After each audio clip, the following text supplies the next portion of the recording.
Yes, Prabhuji. Thank you so much, Prabhuji, for giving your valuable association on this Bhakti Sangha conference call. We are really fortunate to have you on this call, Prabhuji. And we thank you so much for giving your association. Hare Krishna, you can take over, Prabhuji. Thank you. Om Ajnanatimirandasya Jnananjanashalakaya Chakshurum Meditam Yena Tasmai Shri Gurave Namaha Shri Chaitanya Manobhishtam Tapitam Yena Bhutale Swayam Rupakadamayham Tadati Swapadantikam Mandeyaham Shri Guru Shri Yuta Padakavalam Shri Gurun Vaishnavamscha Shri Rupam Sagrajatam Sahagana Sagunatan Tam Sajivam Sadvaitam Savadutam Parijana Saitam Krishna Chaitanya Devam Shri Radha Krishna Bhadan Sahagana Lalita Shri Vishaka Vitamscha Namo Vishnu Padaya Krishna Vishnu Bhutlishinti Jai Bhakti Namini Namacharya Padaya Tarika Padaya Gaurakta Damadaya Nagagram Tarini Namo Vishnu Padaya Krishna Vishnu Bhutlishinti Bhakti Vedanta Swanti Namini Namaste Saraswati Devi Gauravani Pracharini Vishesha Shunyavadi Pasha Deshtarani Shri Krishna Chaitanya Prabhu Nityananda Shri Advaita Gadadhar Shivasari Gauravakta Vrinda Hare Krishna Krishna Krishna Hare Hare Hare Rama Rama Rama Hare Hare. Reading from Srimad Bhagavatam, Canto 4, Chapter 22, verses 1 and 2. Om Namo Bhagavate Vasudevaya. Om Namo Bhagavate Vasudevaya. Om Namo Bhagavate Vasudevaya. Narayanam Namaskritya Naram Chaiva Narottamam Devim Saraswatim Vyasam Tato Jayam Udirayet. Nashtaphaye Svabadheshu Nityam Bhagavata Sevaya Bhagavati Uttamashloki Bhaktir Bhavati Naishtiki Vancha Kalpatarubhyascha Kripa Sindhubhyeva Patidhanam Bhavanebhyo Vaishnavebhyo Namo Namah. Maitreya Uvacha Jane Supraganat Svetam Prathum Pratula Vikramam Tatro Bhajatmur Munayhas Chatparaha Surya Varchasaham. Translation and purport by His Divine Grace, A.C. Srila Bhaktivedanta Swami Prabhupada. The great sage Maitreya said, while the citizens were thus praying to the most powerful king Prithu, the 4 Kumaras, who were as bright as the sun, arrived on the spot. Verse 2. Tam Susiddeshvaran Raja Vyomno Vatarajo Vichisa Lokana Papan Kurbanhan Sanago Chastadakshitan. Translation. Seeing the glowing effulgence of the 4 Kumaras, the masters of all mystic power, the king and his associates could recognize them as they descended from the sky. Purport.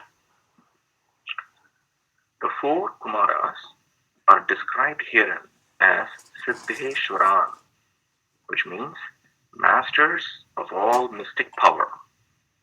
One who has attained perfection in yoga practice immediately becomes the master of the 8 mystic perfections.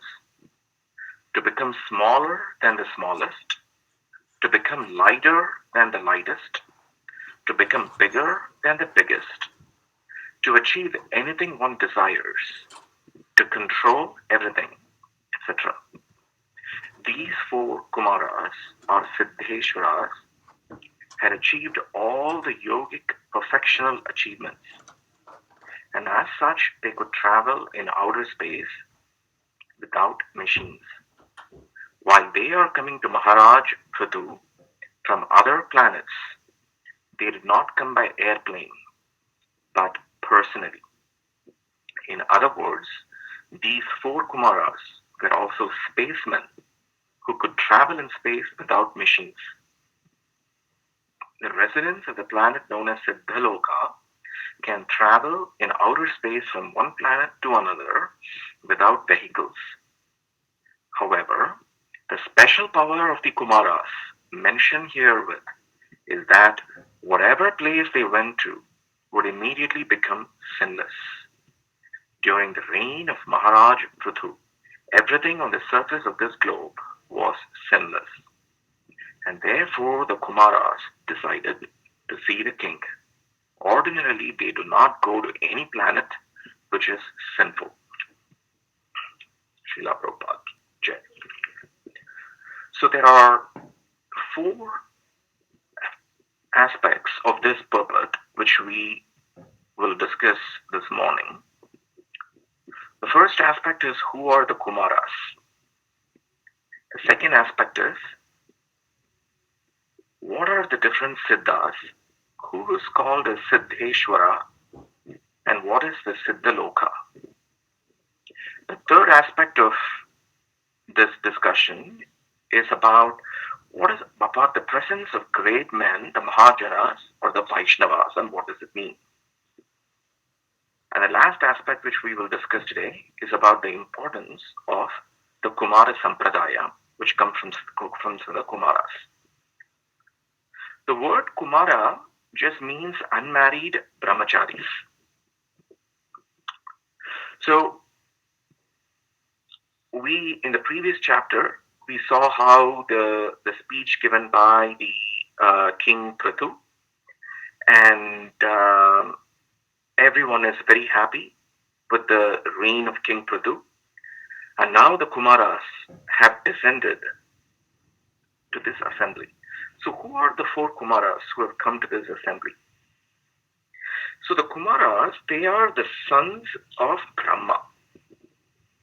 So in the beginning, so Brahma begot many sons. And they all had a task. And what is the task which the sons of Brahma had? Their job was simple. They need to increase the population. So these Kumaras, their names are Sanaka, Sananda, Sanatana, and Sanat. So they were also requested by their father, Brahma, when given their task is to increase the population. But the Kumaras, they refused. They said, we will remain Kumaras or Brahmacharis, and we will preach the glories of God. But Brahma was very angry. And from this anger was actually born Rudra. Lord Shiva was produced, and Lord Shiva is therefore supposed to be the son of Brahma. And these four Kumaras, they represented the knowledge, opulence of the Supreme Lord, Krishna. And these four Kumaras are elder to Lord Shiva because they appeared appeared before Lord Shiva did, and they are elder to Lord Shiva. So in this purport, there is extensive discussion about the different Siddhas and who's Siddheshwara and what is Siddhaloka. So the next part of our discussion, we will talk about those aspects of the purport. So within this universe, we have so many planetary systems. So below the earthly planetary system, we have like Atala, Vitala, Tala, Rasatala, so on. And up to Patala, we have so many planetary systems like below. The same way above, there are many planetary systems, above the earthly planetary systems. And some of those planetary systems in the top, just below the Brahmaloka, below the place where Lord Brahma is, there are planetary systems. One is called Siddhaloka. And this Siddhaloka is the inhabitants of the of people who are by nature perfect in the yoga achievements, and they are called the Siddhas. And there are 8 varieties of these yogas, and it is called as Ashtanga Siddhi, or 8 mystic powers. The word Siddhi just means mystic power. And there are 8 mystic powers, and Prabhupada actually quotes some of these mystic powers in this purport. In brief, those mystic powers are categorized as Anima, Mahima, Laghima, Prapti, Prakamya, Ishitva, Vashitva, Garima. And like Anima is the first mystic power, which is among these 8 here, and it is reducing one's body size. So what can happen in Anima is like when one can reduce one's body size, they can escape through a hole. Okay, so the next one is Mahima, which means expanding one's body size. Okay, so one can become bigger than the biggest. Laghima is a third mystic power, which means becoming almost weightless, that is very light. So that means you can walk on water, and the inhabitants of Siddhaloka can fly in the sky without airplanes, without airships. And so the Kumaras here, they descended to the assembly of K. Maharaj Prithu.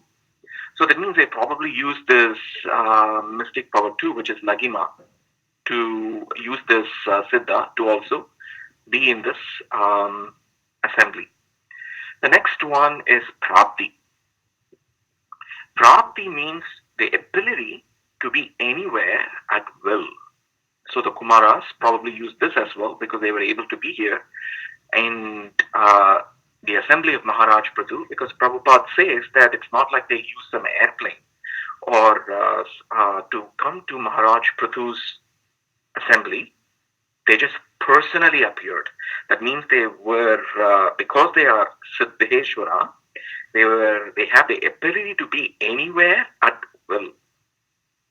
That means a perfect mystic yogi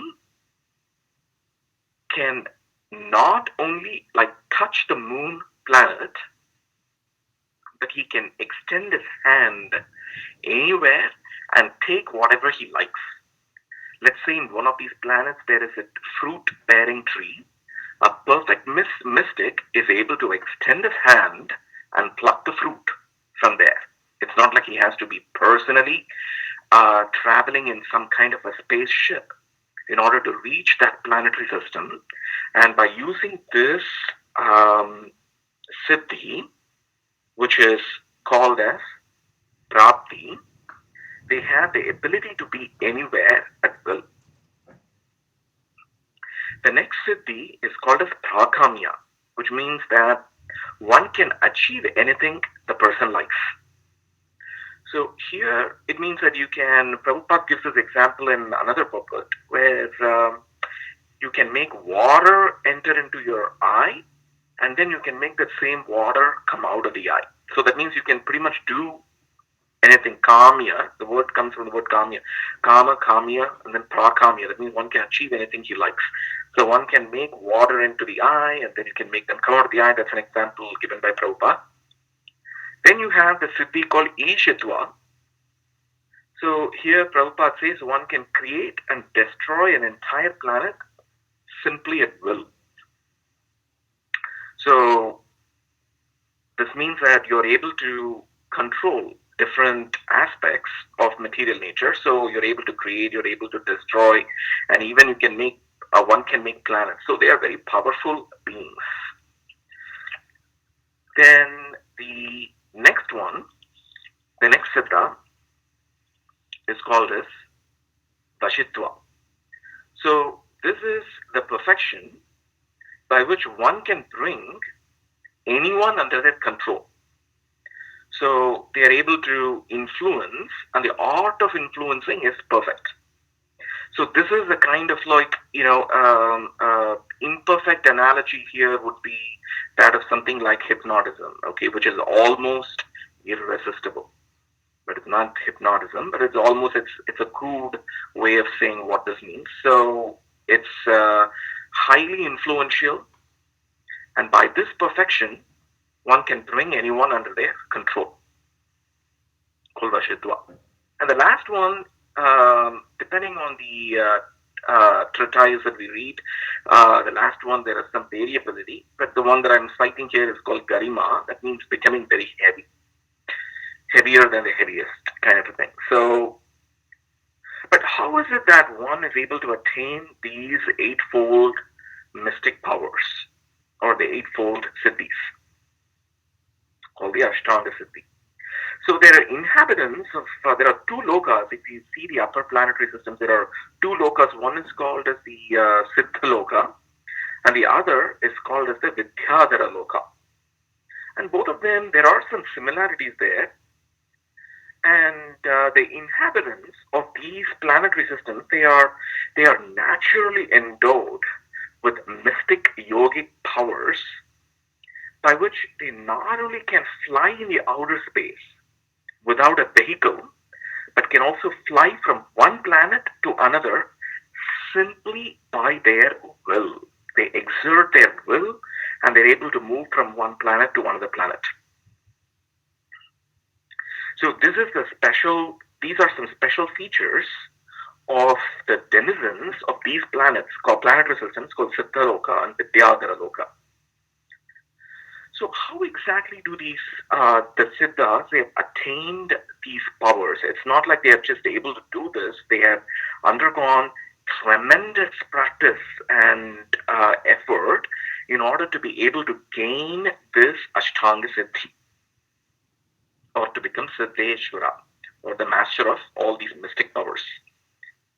So the yogis in this planet, like in the earthly planet, in the Siddha Loka, they practice what is called as a eightfold mysticism. Okay, so there are 8 different practices that you need to do in order to be able to get these eightfold mystic powers. And Prabhupada frequently cites these in different purports that are related to this subject. And they are basically called as Yama, Niyama, Asana, Pranayama, Pratyahara, Dharana, Dhyana, and Samadhi. And these are also cited in the Bhagavad Gita as well. So Yama, which means the don'ts, what you're not supposed to do. Okay? That is the don'ts, that is Yama.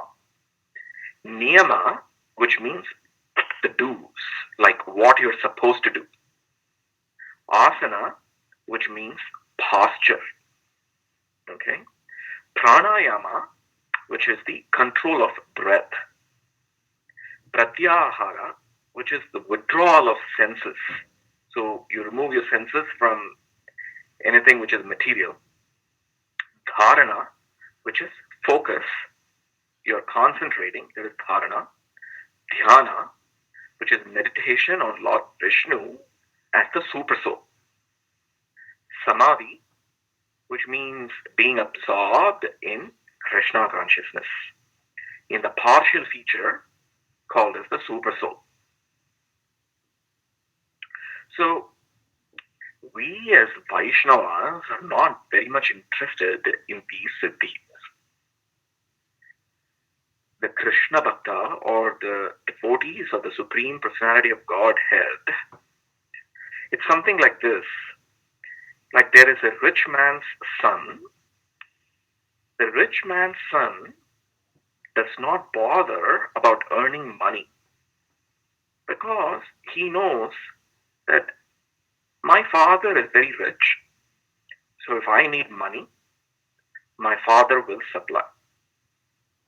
Similarly, we take shelter of the Yogeshwara, who is Krishna, the master of all the yogic powers, the mystic powers, is Krishna himself, who is called as Yogeshwara. Yatra Yogeshwaro Krishna. So Krishna himself is Yogeshwara, who is the master of all the mystic powers. So if you want to see some of these Ashtanga Siddhi Yoga, any of these eightfold mystic powers that we just spoke about, Anima, Mahima, Lakima, Prapti, Prakamya, and so on, then we just take shelter of Krishna. And Krishna will show us. Krishna, having created all the universes and is the cause of all causes, can provide anything. If this is all what we want, Krishna can provide. In the third canto of Bhagavatham, Prabhupada says there that this Ashtanga Yoga, everything is part of is also part of the Vaishnava practice, because but the ultimate goal is the realization of Lord Vishnu. So all this Ashtanga Yoga is practiced, but the goal of that is to realize Vishnu. The achievement of success in yoga is not acquiring some mystic power. So that may be the temptation, okay, to attain some of this mystic power, but that is not what will be called as the success of getting these eightfold yogic powers or the Ashtanga Siddhi, which is actually condemned in the previous chapter. In the previous chapter, when Maharaj Prithu was speaking, all this is condemned. But rather, what one needs to get is freedom from all material designations, so that one is situated in one's constitutional position. And that is the ultimate achievement of the yogic practice. So this Ashtanga Yoga can also be pursued under the practice of the Vaishnavism, as long as the goals are clear. That the ultimate goal of all practice is to surrender and to the personality of Vishnu. Then the goal is clear. But if the goal is to obtain some temporary benefit of any of these eightfold siddhis, then it is then that is condemned, as it is explained by Maharaj Prithu in the previous chapter. So you can see another example too in the Bhagavatam for attainment of Ashtanga Siddhi, and that is Dhruva Maharaj. So Dhruva Maharaj had also been instructed how to practice Ashtanga Yoga. In fact, he was given clear instructions. So it is understood that in Ashtanga Yoga, one practices settling the mind. Okay, so you need to compose the mind, and then you need to focus on the form of Lord Vishnu. Ashtanga Yoga is not Prabhupada says it's not some bodily gymnastic exercise, but the goal is to practice, to concentrate the mind on the form of Lord Vishnu. So this is an elaborate process, because you have so many do's, you have so many don'ts, you have the posture needs to be correct, you need to withdraw your senses from the external, and then you need to focus, and then you need to completely absorb your mind in Krishna consciousness. And this is an extremely difficult process to follow in this age of Kali. So we have practical ways by which we can practice Krishna consciousness, and that is called as chanting the holy names of Krishna. Kalau Sankirtanam Keshavam. So in this age of Kali, simply by chanting the holy names of Krishna, all the different achievements that are obtained in the previous yugas, whether in the Krita Yuga, Satya Yuga, it was obtained by these processes of meditation onto the form of the personality of the Godhead, and what was obtained by Yajna in the Treta Yuga, what is obtained by temple worship in the Dwapar Yuga, all that can be obtained by chanting the holy names of Krishna in this age. So here in our Vaishnava Sampradaya, we not only have a very established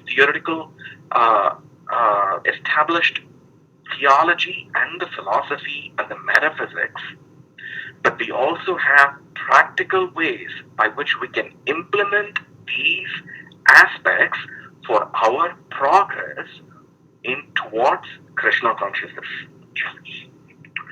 So we discussed so far two aspects in this purport. One is who are the Kumaras. The second aspect that we discussed so far is about the part of the purport where Prabhupada discusses about the different siddhis and about the Kumaras as Siddheshwara or the master of the Siddhas. Now let's go to the third aspect of this purport. So why does Prabhupada say that when the Kumaras, when they came in, so what is so wonderful about the presence of the Kumaras in the assembly of Maharaj Prithu? So there is a simple thing behind it, and that is to do with the presence of the great men, the Mahajanas, and in general the Vaishnavas.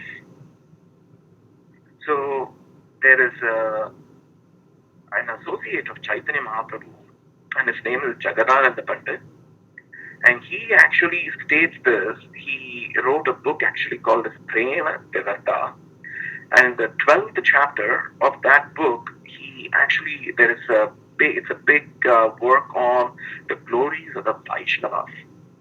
And there Jaganananda Pandit says that as soon as one sees a pure devotee of the Lord, the heart is cleansed of all unwanted material desires.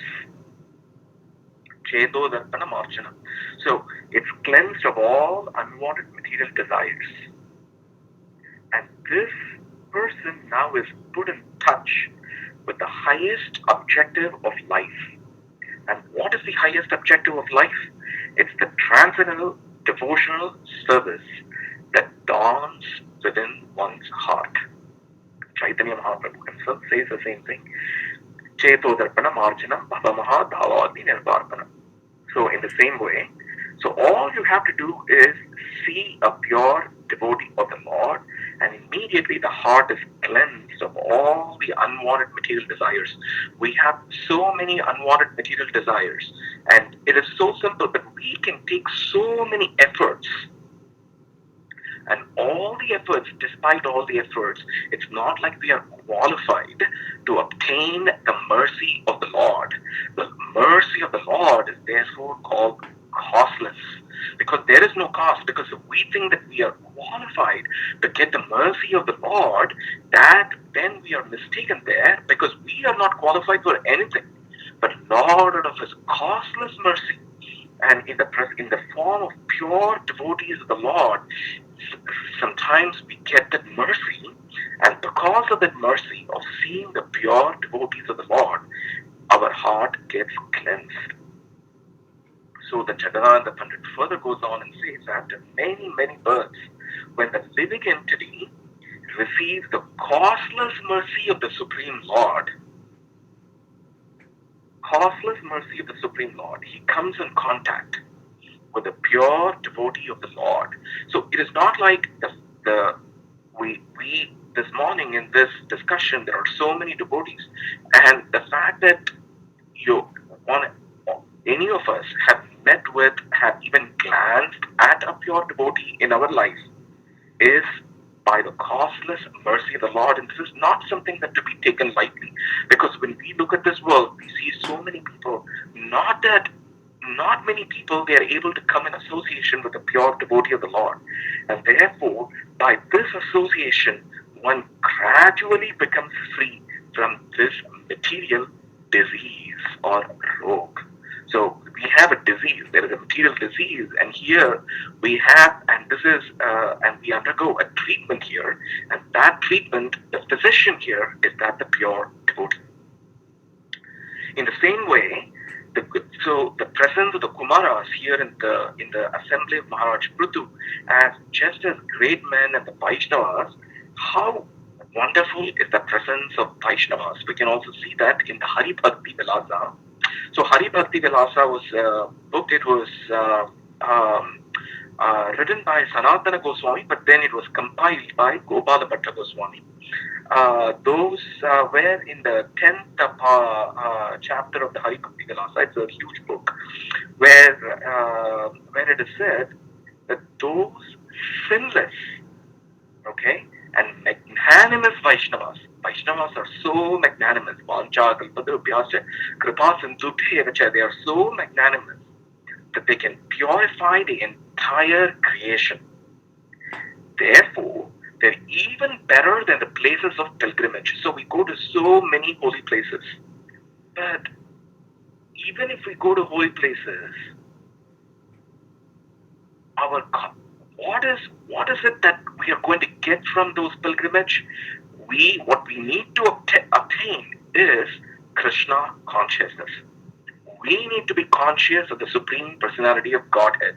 Are we able to get it by going to different places of pilgrimage? But even more effective than that would be to get the association of the Vaishnavas. Are we able to see Vaishnavas in those holy places, in the pilgrimage? Then we will be even able to see those places of pilgrimage in proper light. So many people, when they go to pilgrimage places, but they are not very adept in the process of worship.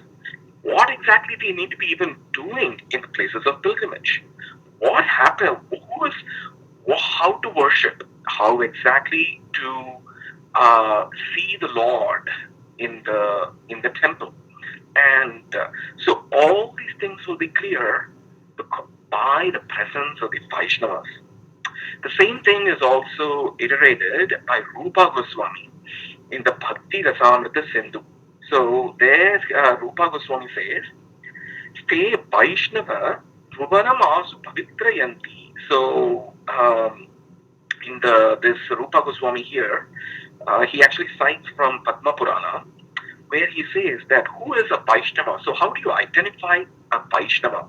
So the external features are described here. They say that the Vaishnavas, they have the strands of tulasi on their neck.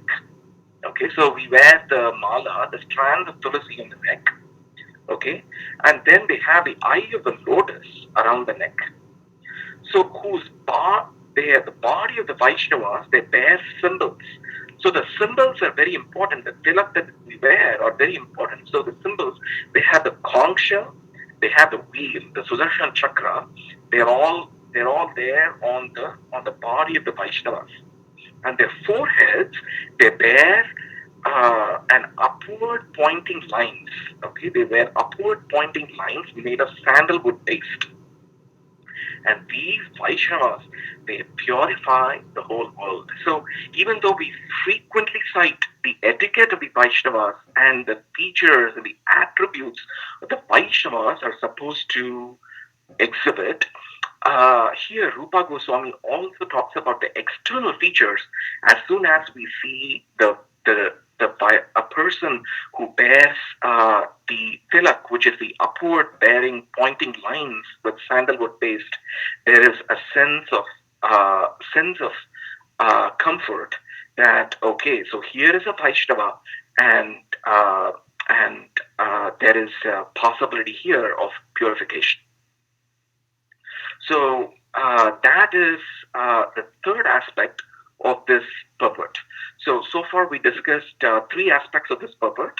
The first aspect that we discussed is who are the Kumaras? Why is it that it is so important that the Kumaras here came to this whole chapter? Okay, as we move on with this discussion, is about the things that the Kumaras provide in this, the words of the Kumaras, what the Kumaras are going to provide in this assembly.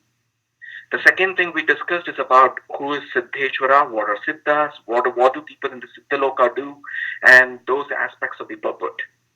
The third thing we discussed is about the glories of the Vaishnavas and why are the Vaishnavas purifying, and how is it that the presence of Vaishnavas can cleanse all the unwanted material desires from our heart.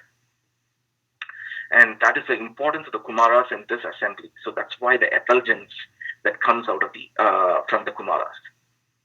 The last part which I am going to talk about in this based on this purport is about just to give an idea of the glories of the Kumaras. We will talk about the Kumara Sampradaya and how it is in turn connected with our Gaudiya Vaishnava Sampradaya, the followers and in the disciplic succession of Chaitanya Mahaprabhu. So Prabhupada says that in the modern day, we have many kind of, I'm just here trying to connect our sampradaya with the Kumara sampradayas. And so we have, Prabhupada says many times there are different sports that we do, right? There is the football, the basketball, and so on. So many sports are being practiced. But in those days, in earlier days in India, the learned scholars, they were champions of learning. What they considered the best was learning. And so they traveled across to different parts of the country, and they showcased their learning. And one such Pandit, his name was Keshava Kashmiri. So this Keshava Kashmiri, he came from a part of the world called as Kashmir, and he traveled all over India, and wherever he went, he was able to obtain victory because he was so learned and he was a great follower of Saraswati Devi. The goddess Saraswati had personally blessed him with victory. So wherever he went, it looked like as though this Pandit, Keshava Kashmiri, was speaking, but goddess Saraswati herself was able to obtain victory for him because of the austerities that he has performed towards goddess Saraswati Devi. So he traveled everywhere in this way, and so he was also called as Dig Vijaya Pandit. Dig Vijaya, they are going in all four directions, and they're able to obtain victory. They're called Dig Vijaya Pandit. So they're able to obtain victory. So in this way, when he was going all over, and then he came to a place called Navadvip. Navadvip was a big center of learning because there were many scholars and it's like how everybody in this day and age is drawn towards universities across there are good universities, people are drawn towards those universities for learning. In the same way, many people were drawn, he had to go to Navadvip. You cannot just skip important learning places like that. And when you are showcasing your victory, so he went to Navadvip. And the denizens of Navadvip, they knew the glories of Keshava Kashmiri. And so they did not want to debate with him because they knew how he was. And so nobody came to debate with him. At that time, Mahaprabhu, he was about 12 years, it has been 12 years since he appeared in this planet. And he taught what is called a Sanskrit grammar or Vyakarana. Vyakarana is Sanskrit grammar. He was teaching that. He had his own students. Many of the students were even older than Mahaprabhu himself was. So Mahaprabhu was sitting in the banks of the river Ganga, and then he was teaching Sanskrit grammar. And since nobody was really able to coming forward to debate with Keshava Kashmiri, and here Keshava Kashmiri saw this group where there is this young person, Mahaprabhu, who was resplendent and golden in complexion, and giving and having this Sanskrit class here in grammar class to a group of people. So Keshava Kashmiri came there. And Mahaprabhu immediately recognized him, and then he gave him a seat on the banks of the river Ganga. And then Keshava Kashmiri, he told Mahaprabhu that, okay, it looks like you're all discussing something about Sanskrit grammar, so why don't you say something in Sanskrit grammar? And then Mahaprabhu said, Sanskrit grammar is a pretty dry subject, but so why don't you say, we know that you are a great poet. Why don't you recite something, some poetry, and we will all listen to it.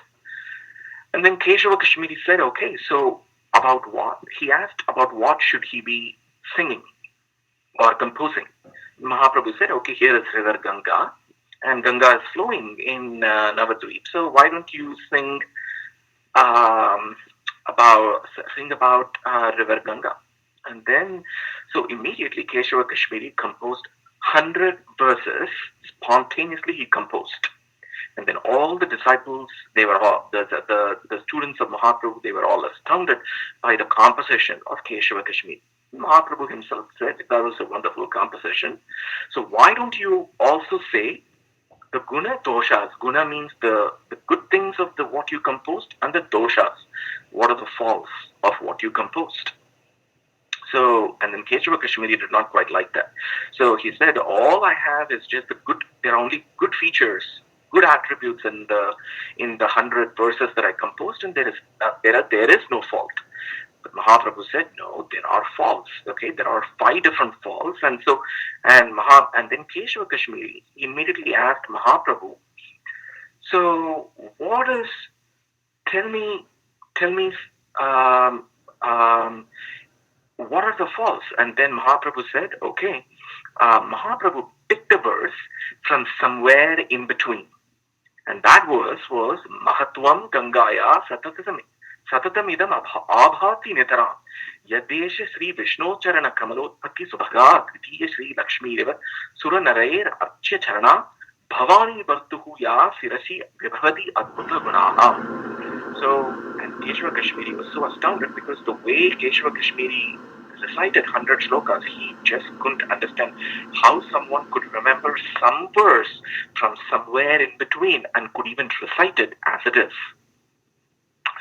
And Mahaprabhu, and then he went and narrated, okay, so you see there are so many, like 3 of these lines, if they have this beautiful attribute called alliteration.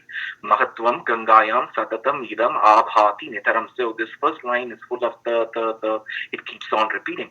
Then you have Bhavani Partuhu Ya Sirashi Bebhava Adbhuta Gunaha. You have letter B, keep on repeating.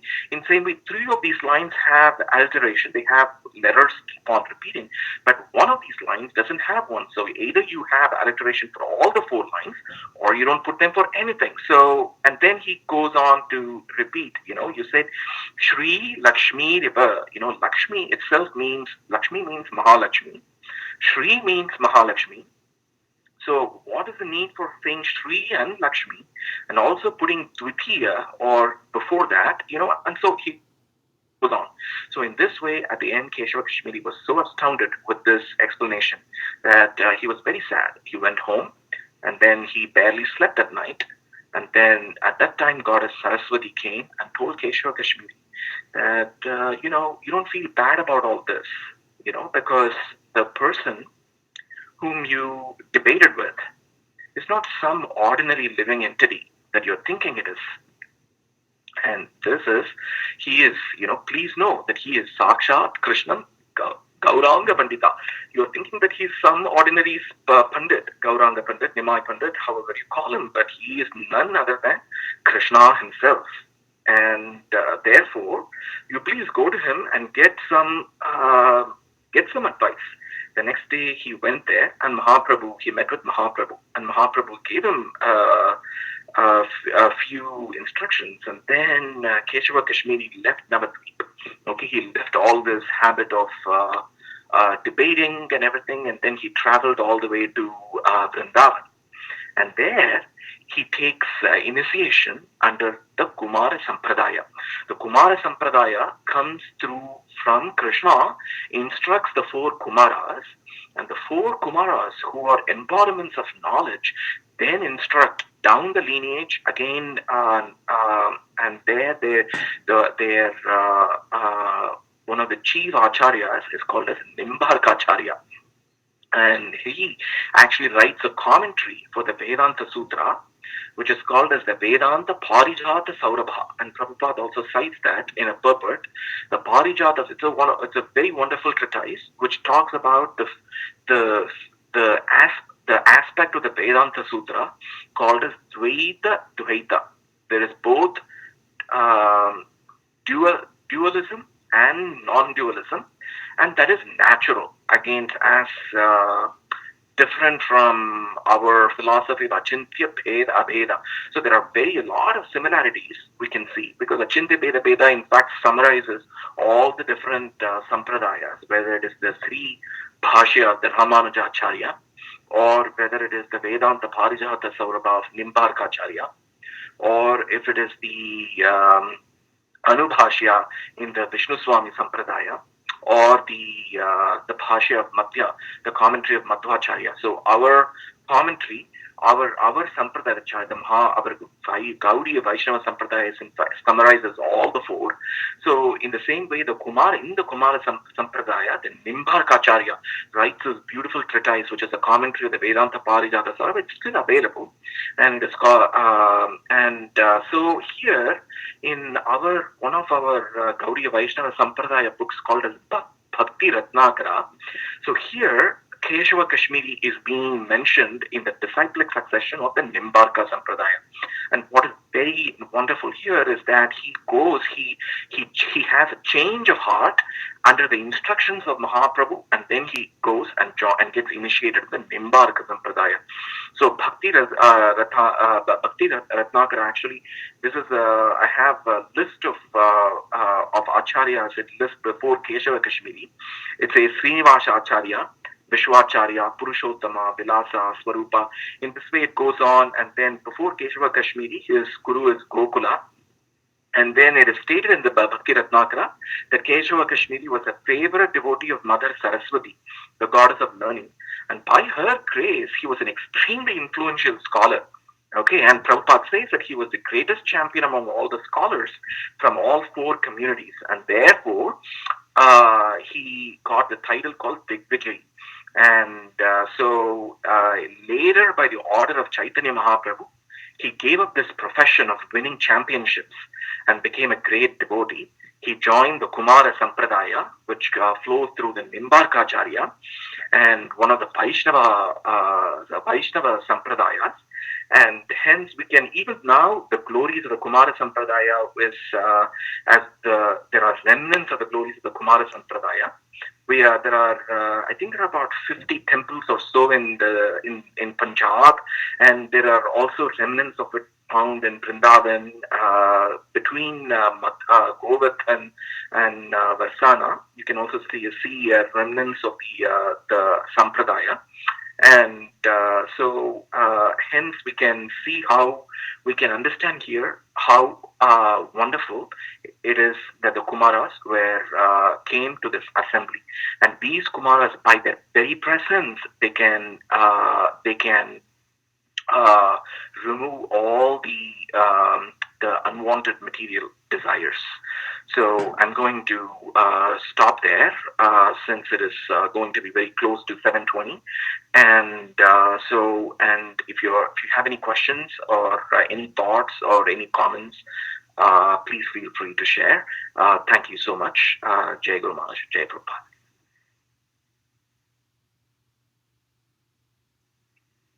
Thank you.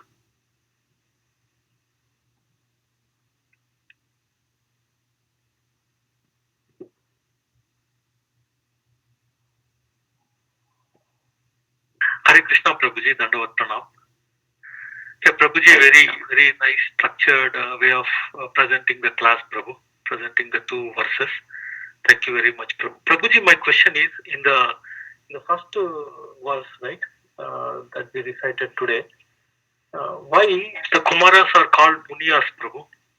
Like why it could have been, directly said Kumaras, and instead why it is saying Muniyas in the first verse, Prabhuji?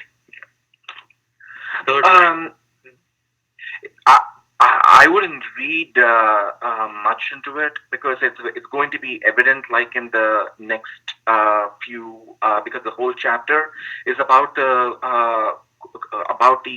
Kumaras, and the word Muni. They are able to the word Muni. They are able to they have attained perfection of yoga. So that's why they are called as Muni.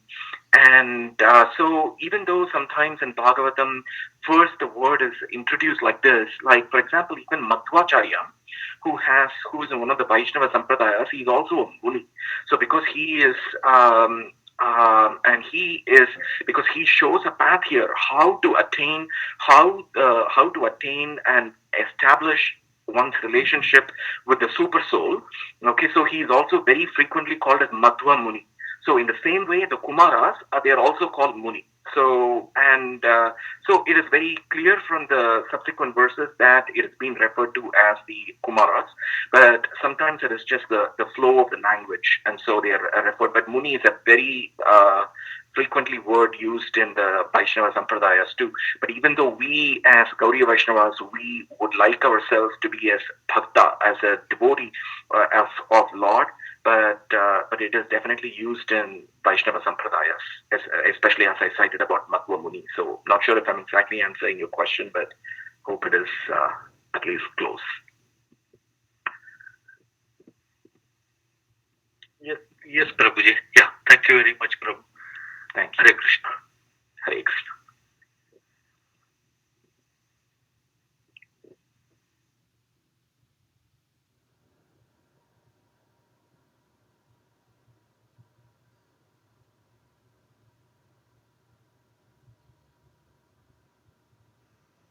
Hare Krishna, Prabhuji, Dandavat Pranav. Very, very beautiful class, Prabhuji, and with nice pastimes.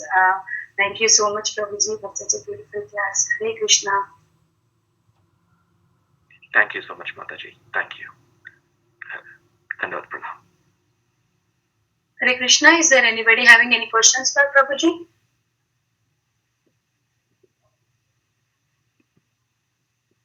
Okay, if there are no more questions, we can end the call here by offering obeisances to the Prabhuji and all the Vaishnavas.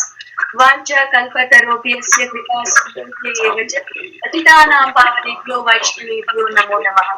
Ananta Koti Vaishnav Vrinda ki jai, Namacharya Shri Haridas Thakur ki jai, Srila Prabhupada ki jai. His Grace Jayananda Gauranga Prabhuji ki jai. Thank you so much, Prabhuji. Hare Krishna. Hare Krishna.